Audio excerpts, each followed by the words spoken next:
નવસારી લોકસભા બેઠકના કોંગ્રેસના ઉમેદવાર નૈસેજ દેસાઈ જે મતગણતરી સેન્ટર છે ત્યાં પહોંચી ચૂક્યા છે। ન્યૂઝ 18 ગુજરાતી સીધી વાતચીત।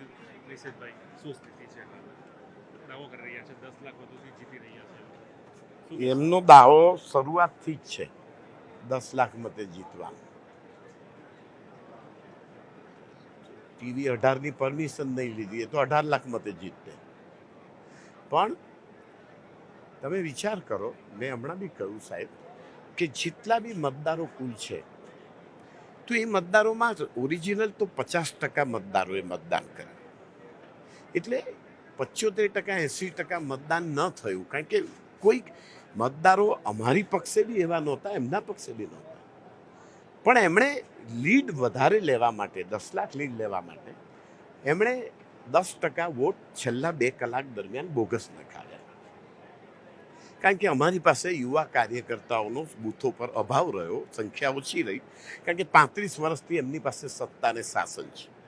પણ સંવિધાનની સુરક્ષા માટે અને લોકતંત્રની સુરક્ષા માટે અમારા આ કાર્યકર્તાઓ નિષ્ઠાપૂર્વક 30 વર્ષથી આમ ને આમ લડે છે અને આમને આમ સંઘર્ષ માટે ઊભા છે।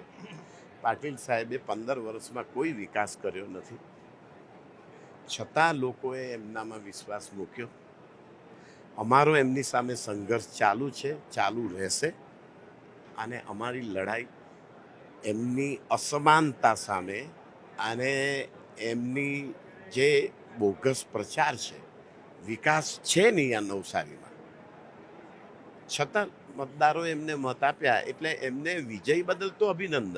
ક્યાં રહી ગઈ કોંગ્રેસની કચાશ મેં આપને કહ્યું ને કે 35 વર્ષથી શાસન છે એમની પાસે, અમારી પાસે એટલી સંખ્યા ઓછી છે ને યુવા મતદારોને અમે આકર્ષી શકતા નથી અને બોગસ વચનો અમે નથી આપી શકતા। જી,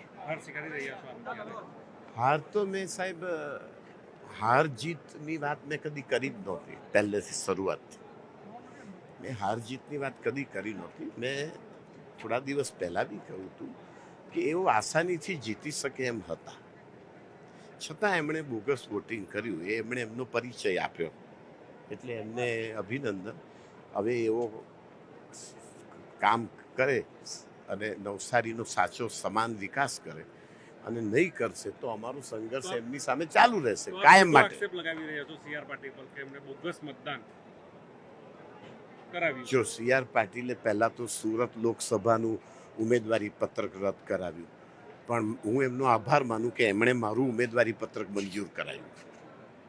બીજું કે મેં એમની પર આરોપ લગાવ્યો જ છે ચૂંટણીના દિવસે સાંજે જ કે એમણે 10% મતદાન એમણે જાતે નહીં, એમના અંધભક્તોએ કરાવ્યું ને એમણે એમની વિશાળ આંખોએ જોઈને પ્રોત્સાહિત કર્યા। ચોક્કસથી તો નવસારી લોકસભા બેઠકના કોંગ્રેસ ઉમેદવાર નૈસેજ દેસાઈએ પોતાની હાર સ્વીકારી લીધી છે હાલ, પરંતુ હજુ પણ મતગણતરી ચાલી રહી છે। 2 જેટલા રાઉન્ડ પૈતા છે અને 2 જેટલા રાઉન્ડમાં સીઆર પાટીલ 1 લાખથી વધુ મતોથી આગળ નીકળી ચૂક્યા છે। કેમેરામેન ભરત બ્રહ્મભટ્ટ સાથે ભાવિન પટેલ, ન્યૂઝ 18 ગુજરાતી, નવસારી।